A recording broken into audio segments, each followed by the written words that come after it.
दोस्तों, खाना कैसा होना चाहिए, कैसे खाना चाहिए और खाना खाते समय किन बातों का ध्यान रखना चाहिए, इसके बारे में हमारे शास्त्रों में बहुत ही डिटेल में बताया गया है। अच्छा और अच्छे तरीके से बना हुआ खाना हमेशा ही हमारे लिए फायदेमंद होता है। इसके अलावा हमारे शास्त्रों में यह भी बताया गया है कि खाना बनाने वाले को भी कुछ नियमों का पालन जरूर करना चाहिए, जिससे उसके बनाए खाने से घर परिवार में सबको फायदा हो सके। खासकर यदि घर की महिलाएं उन सभी नियमों को ध्यान में रखते हुए खाना बनाएं, तो उस घर में हमेशा सुख शांति और समृद्धि बनी रहती है और घर के लोग मुसीबतों से दूर रहते हैं। उन सभी नियमों में सबसे बड़ा नियम यह है कि घर की महिलाओं को खाना हमेशा सुबह जल्दी उठकर बना लेना चाहिए। आप सोचेंगे ऐसा क्यों? तो आइए हम एक कहानी सुनते हैं जिससे आपको ये बात समझ में आ जाए। बहुत पहले एक गांव में रमेश नाम का एक व्यक्ति रहता था। रमेश बहुत ही होशियार और हुनरमंद कुंभकार था, जो कि मिट्टी से ऐसे ऐसे सुंदर सुंदर बर्तन, खिलौने और अन्य चीजें बनाता था कि लोग देखकर हैरान रह जाते थे। उसकी बनाई हुई चीजों को खरीदने के लिए लोग दूर दूर से आते थे। इस प्रकार अपनी कला से वो अच्छा खासा पैसा कमा लेता था। उसने अपने लिए एक बड़ा सा घर और अन्य सुख सुविधा की वस्तुएं भी जुटा ली थीं। लेकिन दुर्भाग्य से अपने माता पिता की मृत्यु के बाद रमेश अपने बड़े से घर में अकेले ही जीवन यापन करता था। उसकी बुआ से उसका ये अकेलापन देखा नहीं गया और उन्होंने अपने रिश्ते की एक सुंदर सी लड़की शांति से उसकी शादी करा दी। शांति सुंदर तो थी, लेकिन बहुत ही आलसी थी। किसी भी काम में उसका मन नहीं लगता था। उसे नींद बहुत प्यारी थी, जबकि रमेश को भोर में उठकर नित्य कर्म निपटाकर अपना काम शुरू करने की आदत थी। शांति सुबह देर से उठती थी और थोड़े बहुत काम किए नहीं कि फिर से सो जाती थी। आलस की मारी वो शाम तक सोई ही रहती थी और फिर जैसे तैसे आलस करते हुए ही खाना बनाती थी। घर में ना तो पहले की तरह साफ सफाई थी और ना ही रमेश को समय पर अच्छा खाना मिलता था। घर में कोई बड़ा भी नहीं था जो शांति को डांटता समझाता।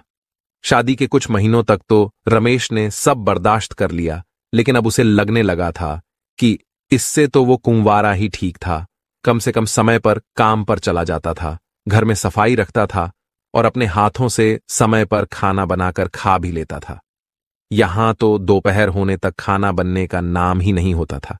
अब उसे शांति के व्यवहार और आदतों से चिढ़ होने लगी थी, लेकिन जैसे तैसे निभाना तो था ही, सो चुपचाप निभा रहा था।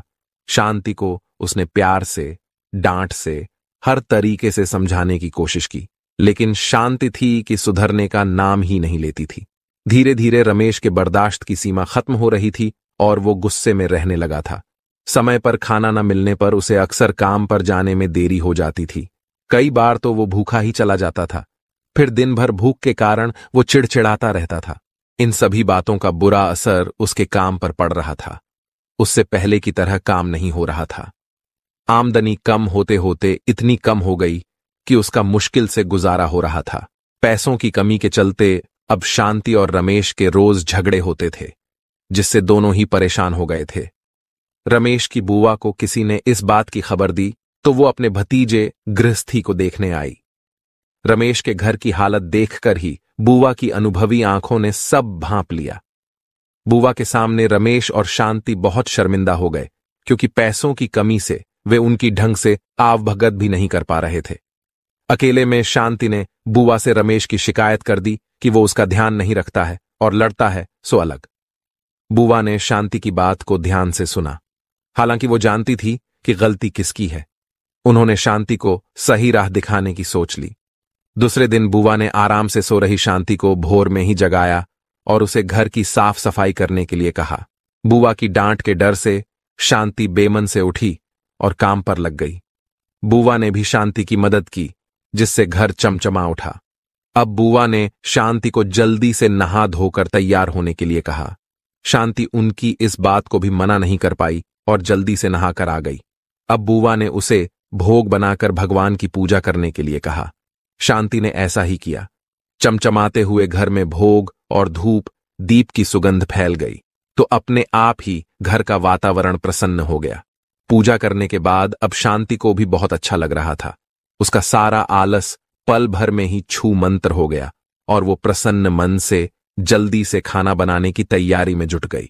रमेश के जागने से पहले ही उसने घर में जो था उसी से अच्छा सा खाना बना लिया। नित्य समय पर रमेश उठा तो घर की रौनक देखकर बहुत खुश हो गया। उसने भी जल्दी जल्दी नहाया और भगवान की पूजा की। रसोई से आ रही खाने की महक से उसकी सोई भूख जाग गई और जब शांति चेहरे पर मुस्कुराहट लिए उसके सामने खाने की थाली ली आई तो वो शांति के बदले हुए व्यवहार से हैरान रह गया। उसने बुआ की तरफ देखा तो वो भी मुस्कुरा दी। रमेश सब समझ गया। उसने बहुत तसल्ली से खाना खाया और शांति को बड़े ही प्यार से देखा। रमेश की नजरों में अपने लिए प्यार देखकर शांति को भी सब समझ में आ गया। उस दिन शादी के बाद पहली बार रमेश भरे पेट घर से निकला था। अच्छे खाने के असर से दिन भर उसका मन काम में लगा रहा, जिससे उस दिन उसकी अच्छी कमाई हुई और शाम को वो खुशी से घर लौटा। शांति को अब अपनी गलती का एहसास हो गया था। अब वो जैसा बुआ बताकर गई थी वैसा ही करती थी। सुबह जल्दी उठकर खाना बनाने से रमेश कभी भी काम पर भूखा नहीं गया। समय पर खाना खाने से उसका चिड़चिड़ापन दूर हो गया और वो पहले की तरह काम पर ध्यान देने लगा। उनके घर में फिर से सुख समृद्धि लौट आई। तो देखा आपने दोस्तों कि केवल सुबह जल्दी खाना बन जाए तो उससे कितना फायदा हो सकता है। इसीलिए दोस्तों कहा जाता है कि रसोई घर में ही परिवार का भाग्य तय होता है। एक स्त्री अपने घर को कैसे रखती है, इसी पर पूरे परिवार की किस्मत टिकी हुई होती है। अगर स्त्री देर से जागती है, देर से भोजन बनाती है तो इसका नकारात्मक प्रभाव उस घर में रहने वाले लोगों पर पड़ता है। घर की जितना स्वच्छ और सुंदर रखा जाता है उतनी ही घर में खुशहाली बढ़ती है। इसीलिए महिलाओं को हमेशा अपने घर को स्वच्छ रखना चाहिए। भोजन हमेशा सुबह जल्दी बनाना चाहिए। देर से बनाए हुए भोजन पर अशुभ शक्तियां अपना हक जमा लेती हैं। शास्त्रों में साफ साफ कहा गया है कि देर से बने भोजन पर प्रेत तथा अन्य अशुभ शक्तियां अपना अधिकार कर लेती है और ऐसा भोजन करने से उस व्यक्ति की अधोगति होती है, घर में दरिद्रता आती है, घर में क्लेश होता है। इसीलिए कहा जाता है कि जितना जल्दी रसोई घर में भोजन बनता है उतनी ही जल्दी घर की तरक्की होती है। साथ ही रसोई घर को हमेशा स्वच्छ रखना चाहिए। रसोई घर में कभी झूठे बर्तन नहीं रखने चाहिए। रात्रि में रसोई घर में झूठे बर्तन होते हैं तो उस घर में नकारात्मक शक्तियों का वास होने लगता है। दोस्तों, घर के पुरुषों का भाग्य स्त्रियों के ऊपर टिका होता है। इसीलिए घर की स्त्रियों का भी सदैव सम्मान करना चाहिए। जिस घर में स्त्रियों का अपमान किया जाता है उस घर में मां लक्ष्मी कभी प्रवेश नहीं करती है। साथ ही स्त्रियों को भी अपनी मान मर्यादा का ख्याल रखना चाहिए।